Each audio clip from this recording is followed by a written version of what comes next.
Olá, Amazonas, tudo bom? Estamos dando início hoje a mais uma aula de matemática da EJA, quinta fase, 30ª aula. Vamos ver o que nos aguarda para a aula de hoje? Quem nos fala aqui é o professor Emerson Marão. Muito bem, na aula de hoje nós vamos ver a operacionalização dessas duas operações, fundamentais aí da matemática, que são a adição e a subtração de números naturais. Vamos à aula? Adição e subtração de números naturais. Vamos ver aqui algumas situações em exercícios. Então, vamos se ligar aqui. Então, vamos entender aí que as operações de adição e subtração, na realidade, são operações inversas uma da outra. Então, vejamos aqui essa situação. Exemplo 1. João precisava comprar cupuaçu para fazer uma sobremesa. Foi à feira e comprou R$22 de polpa. Quanto ele teve de troco, sabendo que pagou a polpa com uma nota de R$50? Então, podemos resolver esse problema da seguinte forma. Parcela desconhecida, no caso aqui do nosso contexto, do exemplo, é o nosso troco, correto? Então, essa parcela aqui que nós não sabemos o valor dela, dentro do nosso problema, dentro do nosso contexto, é o troco, que está sendo representado por essa figura geométrica aqui, esse quadrado aqui. Então, eu sei que esse valor aqui, adicionado a 22, que é a outra parcela, tem como resultado 50. Então, na operação de adição, nós temos aqui os elementos, que estão sendo somados, que são chamados de parcelas, e o resultado da operação é chamado de soma ou total. Então, devemos pensar da seguinte forma: que número somado a 22 dará 50?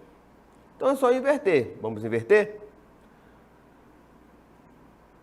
A parcela desconhecida aqui, que é o nosso troco, nada mais é, do que o dinheiro que eu possuía retirado do valor da compra. No caso aí, o nosso cupuaçu. Isso é possível, pois, como foi comentado agora há pouco, a adição e a subtração são operações inversas. Pensando dessa forma,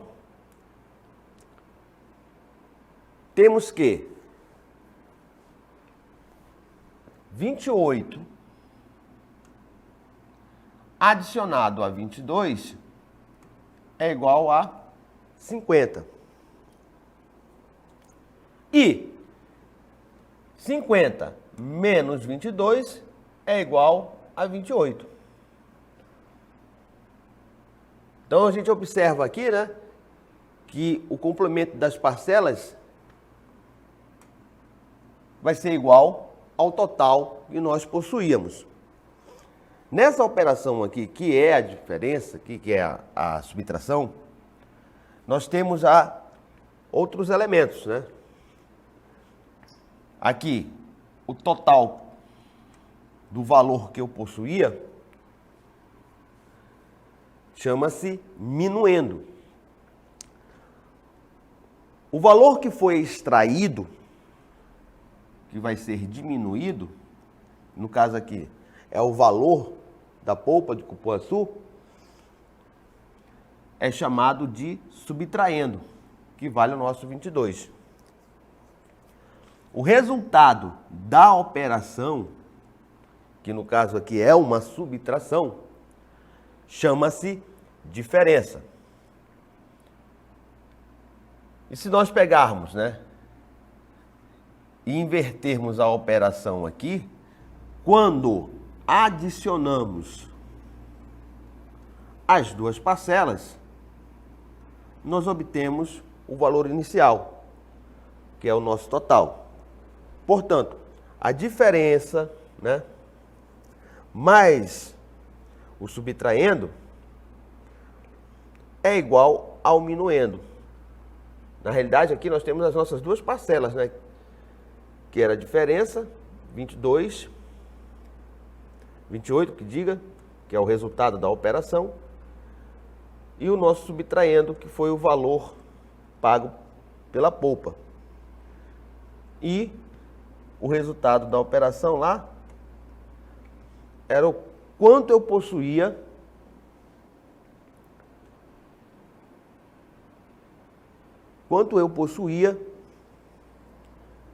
para realizar a compra.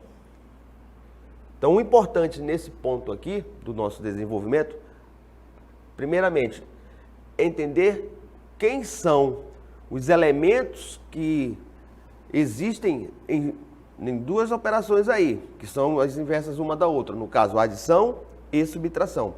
Quais são os elementos que formam aí, que compõem essa operação? Na adição, nós temos as parcelas, certo?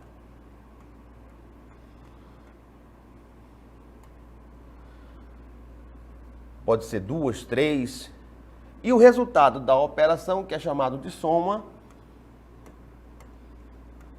ou total. Isso ocorre quando nós estamos trabalhando com a operação de quê? De adição. Quando estamos trabalhando com a operação de subtração, os nomes dos elementos que compõem a operação já são diferentes. Né? Nós temos o minuendo, correto? O valor que será extraído do minuendo, que chama-se subtraindo, e o resultado da nossa operação, que se chama diferença.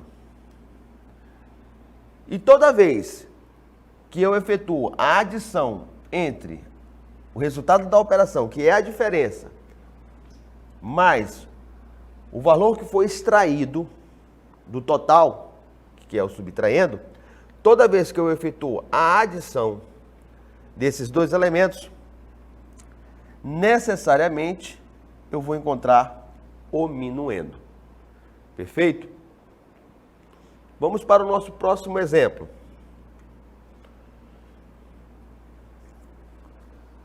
Nosso exemplo 2 diz o seguinte: Maria pediu aos seus pais uma passagem de ônibus para visitar sua tia, que morava em Taquatiara. Ao pesquisar um site de vendas na internet, verificou que uma passagem estava em torno de R$ 53. Muito bem.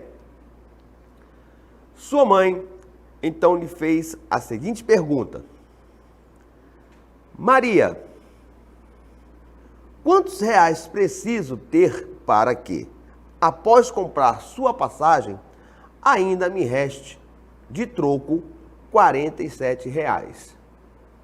Correto? Então é aquela situação que nós vimos agora há pouco. Nesse caso aqui, eu tenho que ter um número, né? Vamos representar ele aqui como o nosso valor desconhecido, né? O quadrado. Correto? Que no caso aí, ó, vai ser o total que eu preciso, né, para realizar essa situação aqui. Eu vou ter um gasto, né, de R$ 53 com a passagem. E eu ainda quero que me reste de troco R$ 47. Então, qual é o valor que eu tenho que possuir?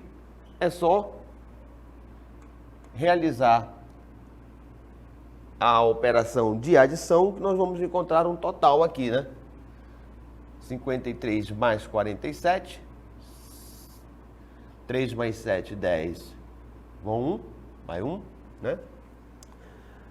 5 mais 1, 6, 6 mais 4, 10. Então, quanto que eu preciso, né, ter para comprar a passagem de R$ 53,00 e ainda me restar R$ 47,00 de troco. Resposta: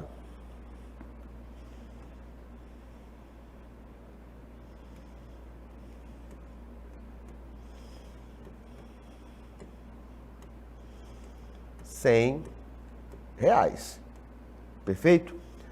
Então vocês podem observar que no nosso cotidiano, no nosso dia a dia, nós vamos sempre nos deparar com situações inusitadas, principalmente envolvendo dinheiro, correto? Então vocês devem estar muito atentos nessas situações. Nesse caso aqui, que nós estamos trabalhando apenas com um conjunto dos números naturais, né? Nós podemos associar aí uma série de situações, problemas envolvendo esses números aí. Não só como dinheiro, mas também determinadas quantidades, né, distâncias. Vamos supor, você vai sair de um ponto A ao ponto B, com vontade de chegar ao ponto C. Aí você sabe parte do trajeto, sabe que de A a C, vamos supor, sejam 15 quilômetros, correto? Se você percorreu 9, vão faltar quantos quilômetros? Então você vai fazer o quê? Vai pegar o total do percurso e subtrair do valor que você já percorreu. Então você teria o quê? 15 menos 9. Encontra a minha resposta. Vão faltar o quê? 6 quilômetros. Perfeito? Pessoal, vamos ver agora o que nos aguarda para a nossa dinâmica local interativa.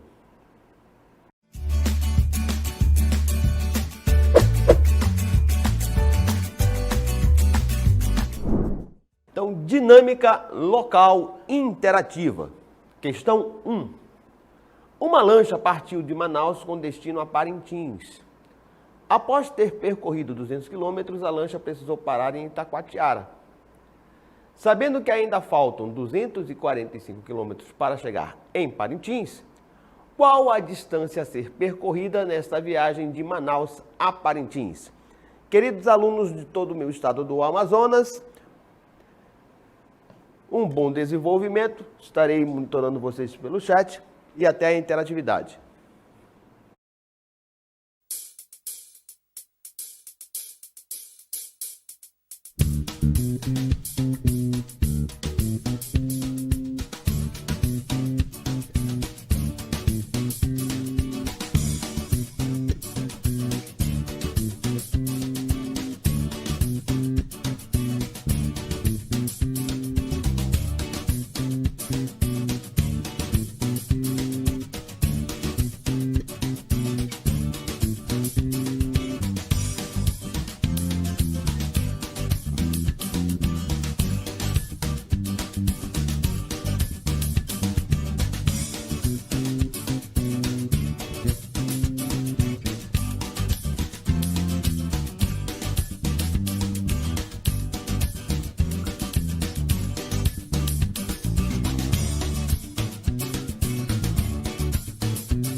Olá, Amazonas! Estamos de volta agora para a nossa interatividade da nossa dinâmica local interativa.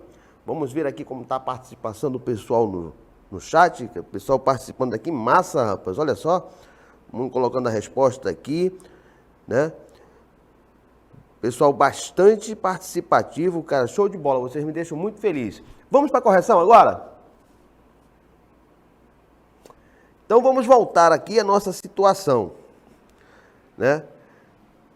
O cidadão foi realizar uma viagem saindo de Manaus com destino a Parintins.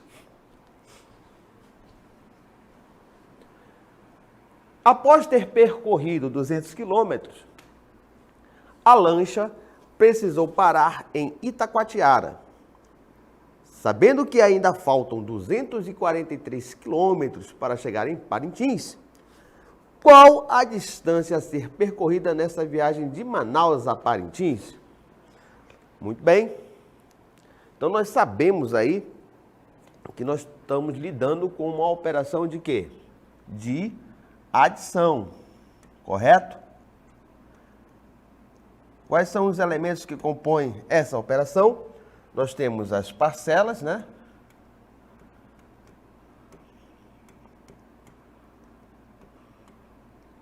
No caso aqui vão ser duas parcelas.